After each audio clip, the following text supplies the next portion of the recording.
Now, years later, after I became Vice President of the United States, I asked Mr. Hoover what happened to my application. He did not know that I had submitted one. So he said, as he would always do, he said, "I'll check the files." And sure enough, he found my application. And I don't know whether this part of the story is true or not, although Mr. Hoover always tells the truth. But nevertheless, he said that what had happened was that actually I had been approved as an agent of the FBI, except for one fact, that the Congress did not appropriate the necessary funds requested for the Bureau in the year 1937. And I just want to say in Mr. Hoover's presence and in Mr. Mitchell's presence, that will never happen again.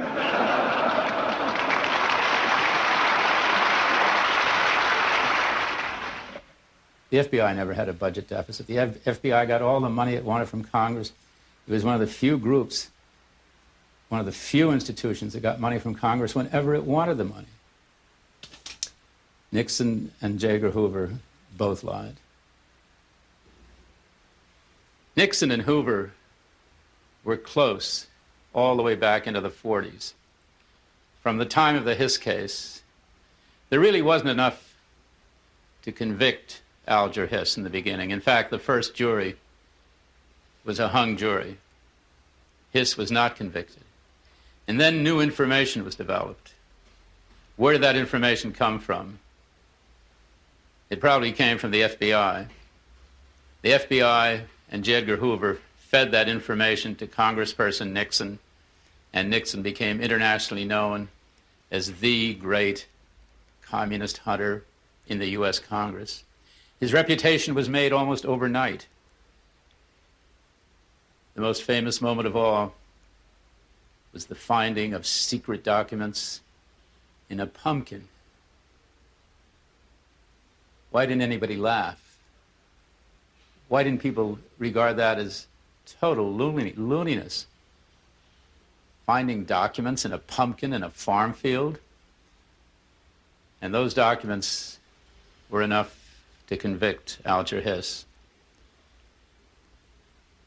It helped to make Nixon's career, it helped to make him a big enough person in politics to be elected to the Senate.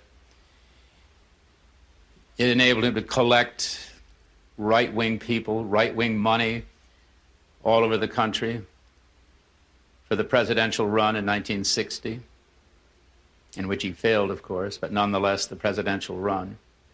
And Nixon and Hoover continued in a kind of lockstep.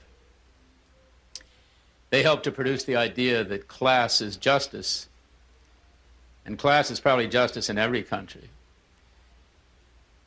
What Hoover did for us happened in almost every other country as well, which is the police,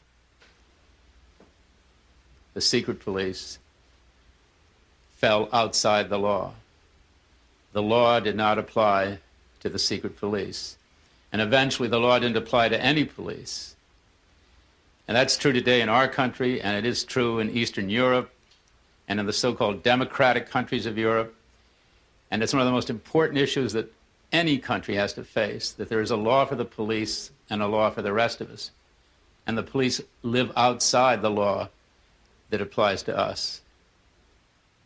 In the middle 60s, when I was thinking of making a film about Vietnam, I was having dinner one night at 123 79th Street, the house of Marietta Tree. Her daughter, Frances Fitzgerald, was a friend of mine. It was a small dinner party.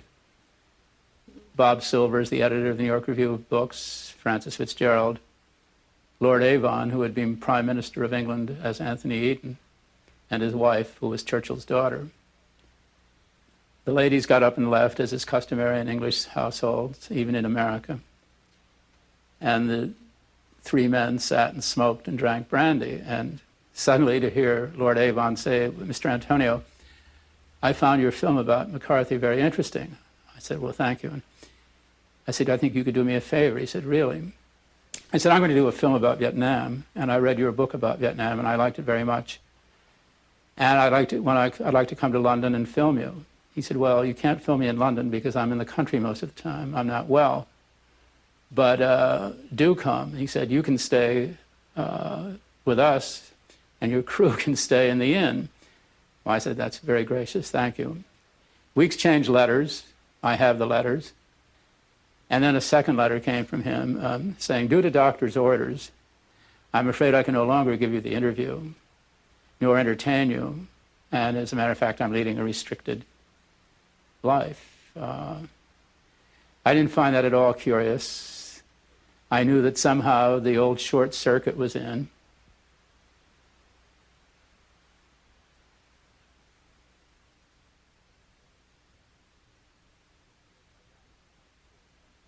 There's no doubt that the Constitution of our country is as great a document as any that stands anywhere.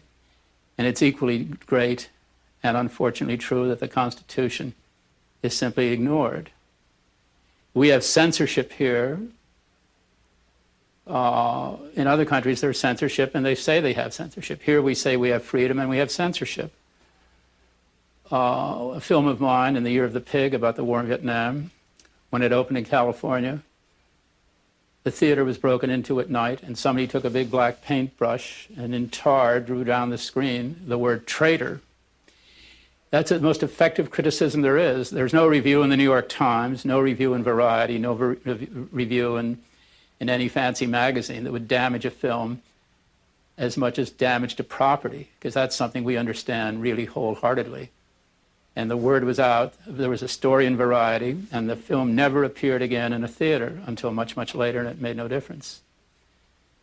When that film opened in Houston, they threatened to bomb the theater, actually. So there were two significant forms of criticism. That's a very serious kind of film criticism, bombing and ruining a screen. With Milhouse, of course, I expected it. I mean, Nixon was the president, and I made a film against him. Under the Constitution, I was guaranteed that right. But on many levels, there was not only censorship, but mad dog behavior in the White House. Memos and letters from Dean to Haldeman, from one person to another. There was only one intelligent person in the White House. At that time, a moderately obscure lawyer named Fred Fielding, who became much more powerful under Reagan. But it was Fred Fielding who wrote a memo and said, we must now do nothing to D'Antonio. We must not mention this film. The film will die of its own accord. Everything we say about it or that we do to this film will simply help it. I thought that was an intelligent view of censorship. Hoover spoke of the files with a passion that most people reserve for love. He said, we have 300,000 square feet with endless rows of files. There's never been anything like it in the history of this world. If your fingerprint has ever been taken, we can get it within 3 minutes. And I learned from my camera person who's filming me now, Morgan Wesson, that he as a young boy went there, and of course they offered to fingerprint everybody.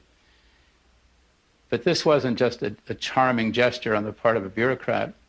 This is the way that files were created.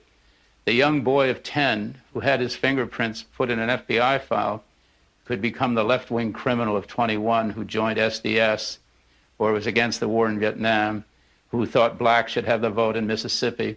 All of those were to Hoover deep, deep-seated crimes against the natural order which he so brilliantly personified. The German philosopher Jaspers said, anything can be said as long as it signifies nothing. We have a red squad in New York that keeps voluminous files on people who say what I'm saying to you right now. I've never shot anybody. I never bombed anybody. I never planned to do acts of violence. I talk. You can't do too much with talk. Maybe you hope you're going to do something with talk and films and writing. But you know that you're basically limited, particularly when all the other talk, films, and TV inundate the country, and yours is just a small tinkle in a waterfall.